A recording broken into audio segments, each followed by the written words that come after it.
Hello, welcome to my channel, Biblical Competency.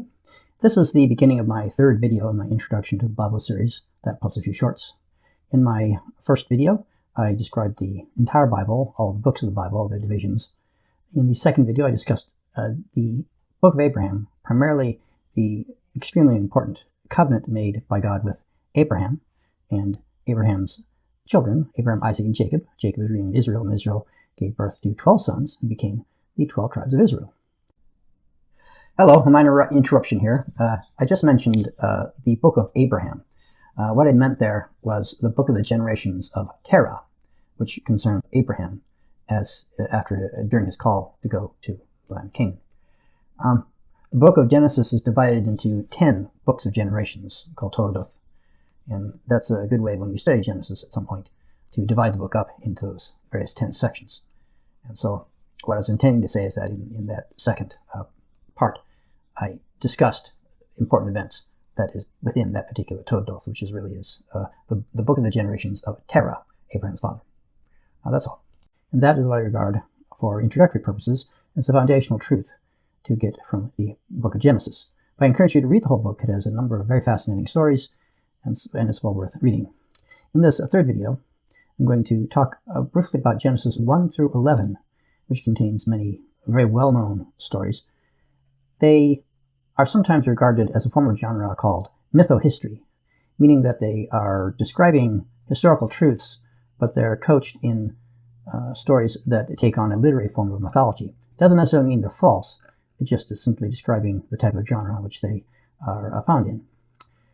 And how literal or literally take them is not important. I just want to describe basically what they say, because they are foundational ideas that affect the rest of the Bible.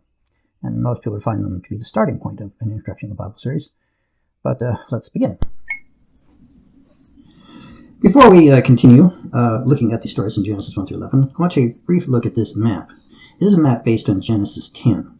It is the entire world as understood by the writers of Genesis. Note what's not included. We don't have India, China, North and South America, Europe, and Africa, south of Sahara. Rather, this talks about the generations of Noah. Noah, if you recall, had 3 sons, Shem, Ham, and Japheth. And from these 3 sons, the rest of the people of these nations were believed to descend.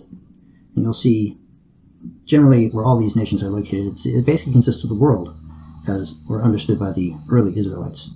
And I think we need to bear this context in mind when we read Genesis 1 through 11, or for that matter, the rest of the Bible. As the Bible goes along chronologically, their scope encompasses a wider area of the world, but not a lot. We're never going to see North and South America or China talked about in the scriptures. They are a writing set in their time and place in history, which is 1000 BC, plus or minus several hundred years. So bear that in mind as we speak. This map, of course, is from the Macmillan Bible Atlas I referenced in my second video. It's well worth using. Excellent material. So in Genesis 1 to 11, we have 4 main events as described occurring prior to the time of Abraham.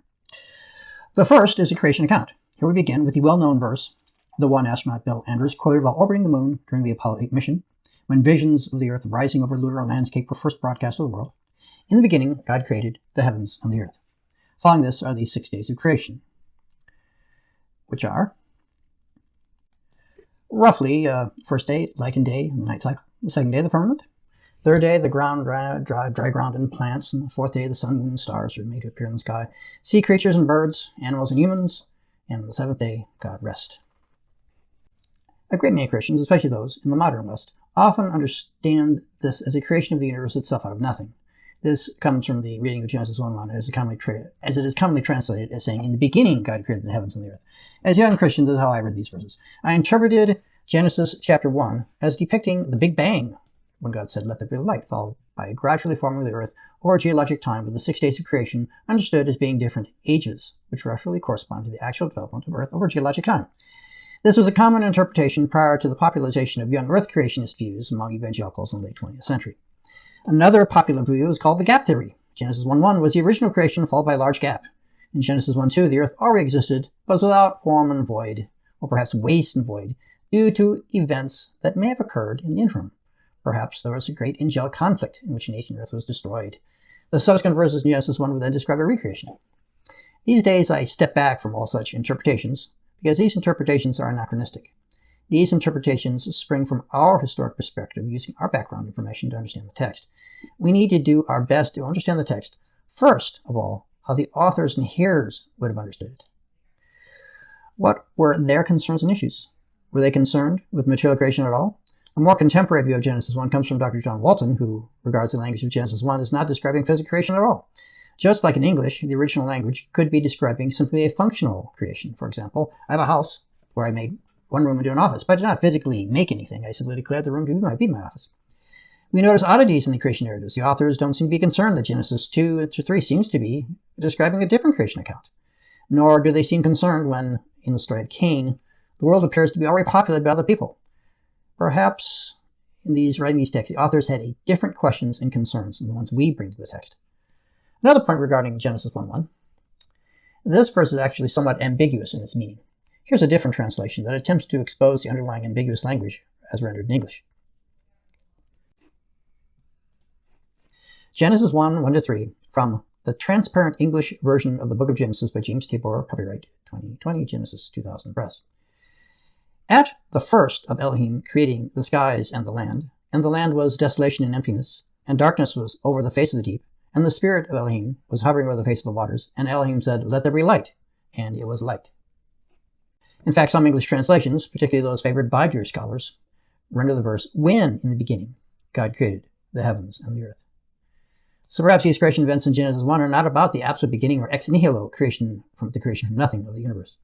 As a Christian, I accept that this passage teaches us that God is the creator of all things. And I think we can take away from this passage his role as creator and Lord over all creation. This is the primary function and purpose of this passage. But I do think we need to keep our minds open and our ears open to the text as understood by its original hearers and strive to get back to that understanding if we can. Now I'd like to look at the word Elohim. It's perhaps the most common term for God in the Bible, along with Yahweh. You'll notice in reading the text that the word for God is transliterated as Elohim. Elohim, and pardon my poor Hebrew letters, that's supposed to be an Aleph. This is supposed to be a Lamed, a Hey, a Yod, and a Mem. Basically, gosh, it's awful. Basically, this spells out Elohim. Now, what's interesting about it is that roughly this actually means gods. It means gods. But when it is used to refer to God, it always has singular verbs associated with it. For example, in this first verse of the Bible, it has Bereshit bara Elohim, and basically God, plural, gods created, singular. And when it talks about the Lord God on high, it generally always uses singular verbs. Sometimes you'll see scholars will refer to this as a plural of majesty. For example, when the Queen of England, just recently deceased, let's say the King of England, if they talk to someone and declare something of Rome and say, "We are not amused," such as Queen Victoria might have said back in the 1800s,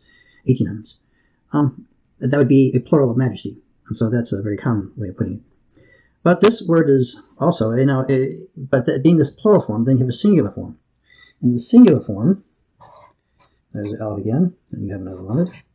Here we have what we call a Vav. It's used to make an O sound in this case. And this is called Eloha. Not the Hawaiian expression, but basically just meaning God. And when this gets converted first in Aramaic and then into Arabic, by the time it gets to Arabic, it becomes Allah. Allah. It's also, now this is not the plural of this word. That's El. That is an Aleph and Lamed. Now the Aleph Lamed refers to El, and El is the name of the high god in the Canaanite pantheon. But I think it also is used just to refer to God. And you also find that, but this word Elohim is curious because in other contexts, it can refer to simply heavenly beings. For example, let's say Psalm 96:4. Yahweh is to be feared above all Elohim. Yeah, it's also used sometimes to refer to the judges of Israel, or basically Exodus 21:6 and 22:8. You find that the leaders, elders of Israel, are referred to as Elohim. There's some controversy about Psalm 82, And basically, the Bible talks about Yahweh. Yahweh is to be feared above all the gods, and Yahweh is in the midst of the divine congregation, or sometimes the divine council. And he runs judgment over the other Elohim. So when you see this word, you have to understand the context. This word aloha, this you find used in the book of Job many times, and a few other places in the Bible, as a singular term for God. But mostly you're going to see this. You're going to see with singular verbs, and it basically refers to the same God as who is named Yahweh. Well, I've gone a bit long for these short videos, so we'll pick this up in part 2 of our introduction to the Bible, Genesis chapters 1 to 11. See you next time.